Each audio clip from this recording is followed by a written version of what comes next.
ह्या माय माऊल्याच्या डोळ्यात पाणी आणायचे जबाबदार तुम्ही आहेत. यांनी राब शेतात राबून तुम्हाला मोठं केलंय, पैसे कमवलेत. तुम्ही दारू प्यायला लागलात, लोकांच्या मागे हिंडायला लागलात, काहीच काम करणार. या माय माऊल्याच्या डोळ्यात तुमच्यामुळं पाणी. आपल्या आईच्या बापाच्या डोळ्यात जर पाणी येणार असलं तर आपण कोणतं वंशज? आणि काम करायची, कष्ट करायची लाज काय? कुणी काही पण फुकीत. इकडून तिकडून मराठा बदलायचा अंदाज दिसला लगेच मित्र आपल्याला चिटकतो बावनकुळ्यासारखा. मराठ्याचे वाद थोडे कमी व्हायचा अंदाज दिसला की बावनकुळ्या आलाच. हडप्पा मोहनजोदडो इतिहासात होता बघ एक धडा, वेगळंच दिसायचा होकडलो काय. मराठ्याचं जुळायला लागलं, हळूच देण्यात आणून देणार. तुपल्या आजाला त्या टायमाला यांनी 5 मतांनी पाडिलं होतं. झालीच कुठं कुठे मराठी सुरू. हे बावनकुळ्यासारखे मित्र आहेत आपल्याला. उलचिक मराठे एकत्र यायला लागले. तुपल्या आजीला आणि तुपल्या आईला त्याने लग्नाला बोलिलंच नाही, बोलिलं त्या टायमाला कुकूच नाही लावलं. आपण भांडरा ओढून नकून लावून देते नाही कुकू. साध्या साध्या कारणानं आपले घर तुटले. जी बांध फोडायला नाही पाहिजे तोच बांध नेमका आपण फोडणार.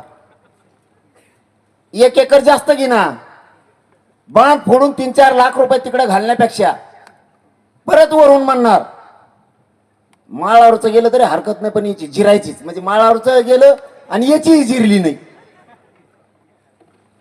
आपण ज्या खोडी आहेत ना त्या पुऱ्या बंद करा. समाजाला हिताच्या गोष्टी द्या. समाज उंचीवर न्यायचा असला, त्याची प्रतिष्ठा कमी होऊ द्यायची नसली, आपल्याला बदलावं लागणार आहे. एकमेकाच्या बांध नाही फोडायची. 5-5 पिढ्याचं वैर झालंय आपलं. बोलायला सुद्धा त्या बांधा पाहिजे. बांधाचे भांडणं करायचे नाही. आणि आणखीन एक काम, दारू कुणी पे जाऊ नका. पिणारच आवडाला का काय लय हुंबले दांडगी. मला येड्यात काढी ते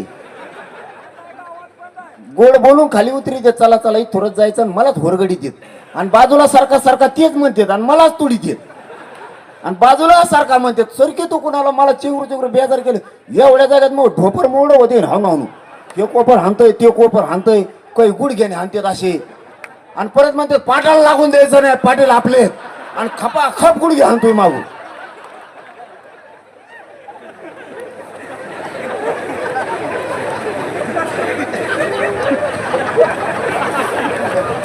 बावनकुळ्या तुला जर हे गुडघे लागले तर काय होईल? लय चवताळेत मराठी आता. मला गुडघेऊन कळालंय किती चवताळेत. दंडुक जर उचललं तर मोडूच तर सोडित नाही आता. मला इमानदारी सांगा, खोटं बोलायचं नाही. ते बरोबर नाही, दुसरं विचारवले मी. याकाने खोटं बोलायचं नाही. मी समाजाला खोटं बोलत नाही, तुम्हाला मायबाप मानलेलं आहे. इथं दारू कोण कोण पितो वर हात करा बरं.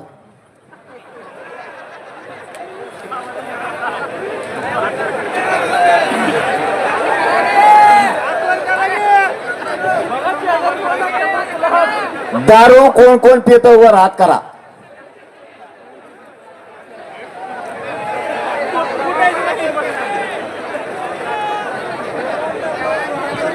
इकडं हात वर नाही झाले याचा अर्थ लय मेंबर दिसते तो इकडं.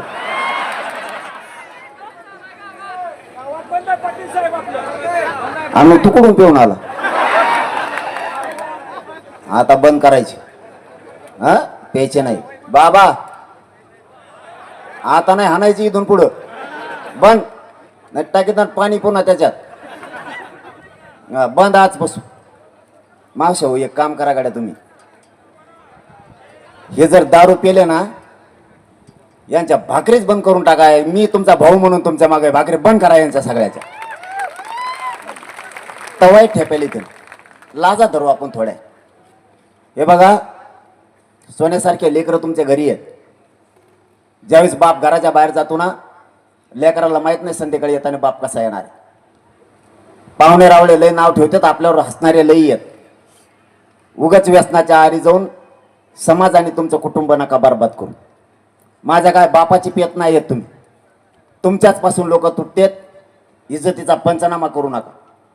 दारू फिरू ह्या गोष्टी बंद करून टाका सगळ्या. आणि आपल्या महाराष्ट्रातल्या आरक्षणातल्या सगळ्या नोंदी आपल्याला मिळवायच्या.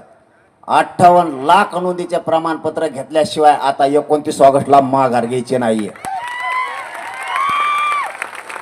आणि त्यांच्या नेमकं ते डोक्यात आलंय की यांनी पक्का आरक्षण द्यायचं ठरवलंय. म्हणून हे मागचं 4 दिवस जे 4 नोंदी रद्द केल्या ना, त्याचं मूळ कारण ते. जर 58 लाख नोंदीचे प्रमाणपत्र मराठ्यांना दिले तर 2.5 कोटीपेक्षा जास्त मराठा समाज आरक्षणात जातो.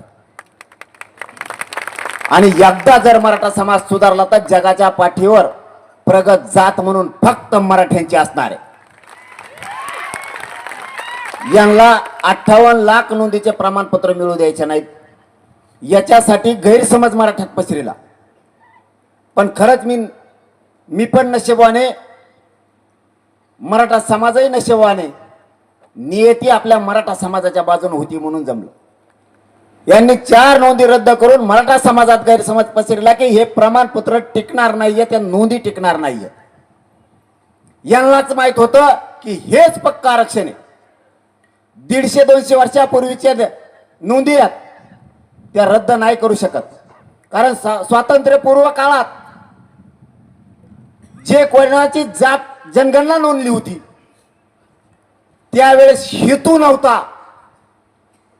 या हेतूमुळं ही जात लावत आहोत असा स्वातंत्र्यपूर्व काळात हेतू नव्हता. जी रियालिटी होती, जी सत्यता होती ती मांडली गेली होती. आता हेतू आहे.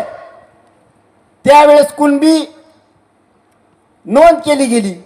पुढे जाऊन आरक्षण मिळणारे कोणालाही माहित नव्हतं. ज्या ज्या जातीची जात लिहिली त्यांनाही त्या काळात माहित नव्हतं की पुढे गेल्याच्या नंतर आरक्षण मिळणार आहे. सारा वसुली करण्याच्या कारणानं ज्या त्यावेळेस शेती कसणाराकडं त्या कुणबी लिहिलं जायचं, म्हणजे सारा वसूल करायला त्यांना सोपं जायचं. म्हणून यांच्या डोक्यात आलं 58 लाख नोंदी म्हणजे मराठ्यांचं पक्क आरक्षण. आणि मी मात्र ते पक्क देण्यासाठी लढतोय. मग यांच्या चलबेचल सुरू झाली. शेवटचा डाव काय टाकायचा तर मराठ्यात गैरसमज पसरायचा. कारण लाखो पोरांनी पोरीने ऍडमिशन कुणबीतून घेतलंय. त्यांच्यात गैरसमज झाला पाहिजे की जरा आता ऍडमिशन गेलं, नोकरी गेली, आता करायचं काय. पुरा समाज